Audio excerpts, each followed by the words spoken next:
Frakentu Niema NPP Yamanyoko no Dr. Bawumia and so Busaka Neman Penny John Jomani Mahama say Debe Cran and Namso and I dare cran the CA Manisia Janaya and interfere peso Priman Penny de Brebium ewo my Ghana emo Chredia wo bra Ghana this year to Abamano Manbeya Man Penny or my mono and Yado ye bibia de bo my puntu and ankoso.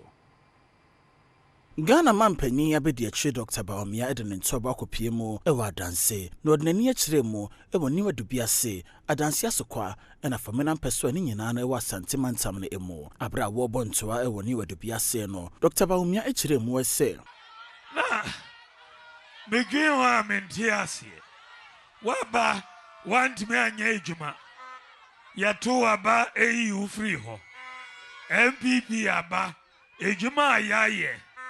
Across every sector, we have brought back teacher training allowance. We have brought back nursing training allowance. We have done free technical and vocational education. Nina, yaya no better than you. Na also person somebody.